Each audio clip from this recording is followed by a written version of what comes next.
नमस्कार. संक्रांती स्पेशल रेसिपीजमध्ये आज आपण बनवणार आहोत भोगीची भाजी म्हणजेच शेंगझुला. ही पहा तयार झालेली भाजी. थंडीमध्ये या प्रकारची भाजी आपल्या शरीरासाठी अतिशय उपयुक्त आहे, त्यामुळे ही भाजी नक्की करावी आणि त्यासाठी आजचा हा स्पेशल व्हिडिओ आहे. ही भाजी खूपच टेस्टी होते, त्यामुळे बघूयात त्यासाठी आपल्याला काय काय साहित्य लागणार आहे. पाव किलो पापडी घेतलेली आहे. हा लाल भोपळा घेतलेला आहे. शेंगदाणे साधारण अर्धा कप घेतलेले आहेत. हिरवे चणे 1 कप, एक मोठं गाजर, 1 कप हिरवे वाटाणे, अर्धा कप मक्याचे दाणे आणि एक छोटंसं वांग घेतलेलं आहे. वांग चिरून झाल्याबरोबर मी याला पाण्यामध्ये ठेवलेला आहे. 2 ते 3 चमचे तीळ, हा गरम मसाला आहे, 1 चमचा हळद, मोहरी 1 चमचा, जिरे 1 चमचा आणि हे लाल तिखट घेतलेला आहे आणि 1/4 कप तेल वापरणार आहोत. थोडंसं खोबरं घेतलेलं आहे, सुकं खोबरं आणि कोथिंबीर. चला तर करूया मग सुरुवात. पॅन गरम झालेला आहे. सर्वात प्रथम आपण खोबरं थोडंसं भाजून घ्यायचं आहे. आपल्याला खोबरं छान भाजल्यामुळे हा मसाला खूप मस्त होतो. हे पहा, अगदी 2 ते 3 मिनिटातच खोबरं छान भाजून होतं. याचबरोबर तापलेल्या पॅनवरच आता आपल्याला तीळ घालून घ्यायचे आहेत आणि गॅस लगेचच बंद करायचा आहे. आणि याबरोबरच थोडे शेंगदाणेही आपल्याला भाजून घ्यायचे आहेत. हे पहा, अगदी थोडेसे शेंगदाणे घातलेले आहेत. बाकीचे शेंगदाणे आपण नंतर भाजीमध्ये वापरणार आहोत. आता हा सुका मसाला आपला तयार झालेला आहे. थंड करून घ्यायचा, काढून घेऊयात.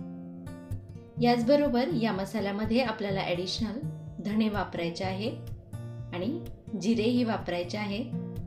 तर हे धणे जिरेही छान गरम करून घेऊयात.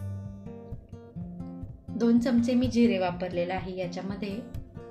हे पण छान परतून घेऊयात आणि गॅस बंद करूयात.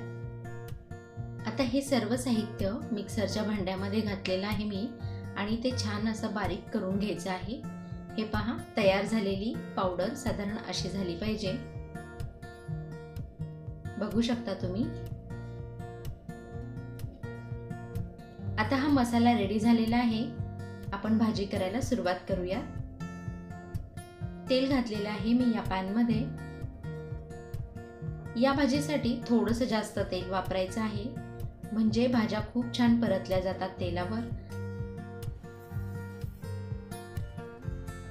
1 चमचा मोहरी घातलेली आहे. मोहरी तडतडलीच की आपल्याला याच्यामध्ये थोडंसं जिरं घालायचं आहे. परत एकदा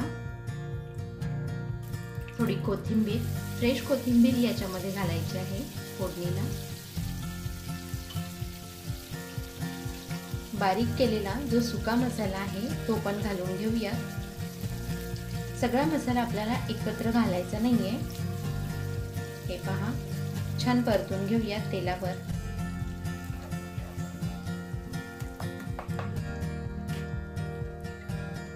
आता यामध्ये थोडंसं हिंग आणि हळद घालून ही फोडणी आपली तयार झालेली आहे. यानंतर आपल्याला भाज्या घालून घ्यायच्या आहेत.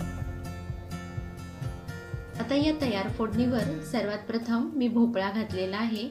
भोपळ्याचे छान बारीक काप करून घ्यायचे, म्हणजे भोपळा लवकर शिजला जातो. याऐवजी तुम्ही थोडासा बटाटाही वापरू शकता, पण बटाटा एरवीही आपल्या भाज्यांमध्ये बरेच वेळा असतो, म्हणूनच मी आज तो स्किप करून भोपळा वापरलेला आहे. यानंतर थोडंसं वांग घातलेलं आहे. वांग्याचेही छोट्या छोट्या फोडी करून घ्यायच्या, म्हणजे या दोन्ही भाज्या एकत्र व्यवस्थित शिजल्या जातील. छान तेलावर परतून घ्यायच्या आहेत. यानंतर बारीक केलेले गाजराचे काप घालूयात. ही भाजी खूपच पौष्टिक असल्यामुळे आपल्याला ही आवर्जून करायची आहे भोगीच्या दिवशी. हे पहा, मस्त परतून झालेला आहे. आणि आता याच्यामध्येच मी हे हिरवे वाटाणेही घालून घेते। आता सर्व भाज्या एकदा परतून झाल्यानंतर थोडंसं साईडला करून घेऊयात आणि परत एकदा मी थोडंसं अर्धा चमचा तेल घालणार आहे आणि याच तेलावर लाल मसाला 1 चमचा आणि गरम मसाला अर्धा चमचा घालून छान फ्राय करून घ्यायचा आहे आपल्याला। आणि सर्वात महत्त्वाचे म्हणजे भोगी या शब्दाचा अर्थच आहे उपभोग घेणारा, त्यामुळे आजची ही स्पेशल भाजी सर्वांनी नक्कीच करायची आहे आणि या भाजीचा आनंद घ्यायचा आहे। आता या सर्व भाज्या आपल्या परतून झालेल्या आहेत। याच्यावर पापडी घालून घेतलेली आहे। ही पापडी आपल्याला छान परतून घ्यायची आहे। यामध्ये तुम्ही अजून घेवडाही वापरू शकता। मी कॉर्न, मटार आणि गाजर घातलेला आहे। आता 1 चमचा मीठ घालूयात आणि परत एकदा भाजीला छान परतून घेऊयात। या भाजीच्या तयारीसाठी आपल्याला साधारण 30 मिनिटं आधी वेळ काढावा लागतो। माझ्याकडे हिरवे चणे होते म्हणून मी ते भिजवून वाफवून घेतलेले आहेत। तुम्हाला जर फ्रेश चणे हिरवे मिळाले तर ते या भाजीसाठी तुम्ही नक्कीच वापरू शकता। सर्व भाज्या एकत्र करून झालेल्या आहेत आणि यामध्येच आता आपल्याला हा बारीक करून घेतलेला सुका मसाला आहे तो पण घालून घ्यायचा आहे। खोबरं, तीळ आणि शेंगदाणे हे सर्व छान बारीक केल्यामुळेच या भाजीला खूप छान टेस्ट येते आणि सर्व साहित्य आपलं भाजून घेतलेलं आहे, त्यामुळे ही भाजी खूप टेस्टी होते। हे पहा, आता उरलेले शेंगदाणेही मी घालून घेतलेले आहेत। माझ्याकडे शेंगदाणे वाफवलेले होते म्हणून मी तेच वापरलेले आहेत, किंवा कच्चे शेंगदाणे 4 ते 5 तास भिजवूनही आपण या भाजीमध्ये वापरू शकतो। आता तयार झालेली भाजीमध्येच हे मी हिरवे चणे शिजवून घेतलेले पाणी उरलेलं आहे ते घालते आणि अगदी थोडा वेळात आपल्याला व्यवस्थित मिक्स करून या भाजीला शिजण्यासाठी साधारण 20 ते 25 मिनिटं लागतील। छान बारीक गॅसवरच आपल्याला याच्यावर झाकण ठेवून ही भाजी मस्त शिजवून घ्यायची आहे।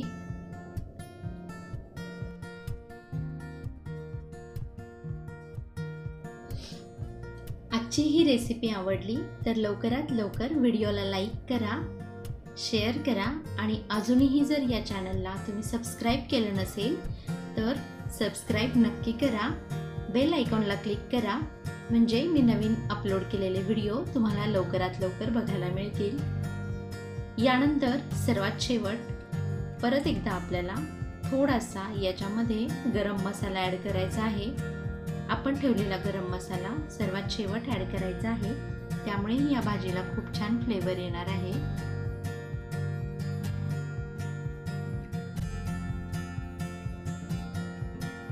बऱ्याच ठिकाणी या भाजीला खूप वेगळ्या नावाने ओळखलं जातं। नाव कोणतंही असलं तरी ही भाजी करणं महत्त्वाचं आहे, त्यामुळे सर्वांनी आज ही भाजी नक्की करायची आहे।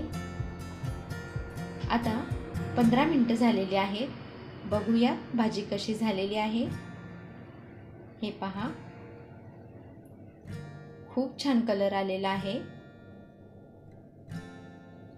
मस्त सुगंध सुटलेला आहे सगळीकडे। तयार भाजीवर थोडेसे सफेद तेल घालून घेऊयात आणि थोडीशी कोथिंबीर गार्निशिंगसाठी।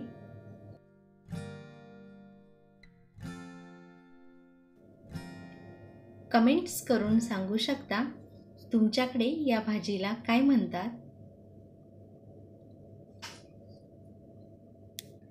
आणि आजचा हा व्हिडिओ तुम्हाला कसा वाटला। तयार आहे भोगीची भाजी, आम्ही याला शेंगसोला म्हणतो।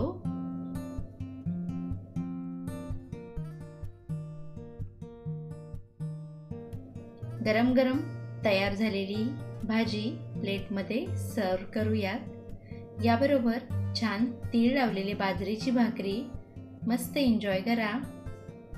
कमेंट करून सांगा तुम्ही केलेली भाजी कशी झाली होती. भेटूयात परत नवीन रेसिपी सोबत. थँक्यू. बाय.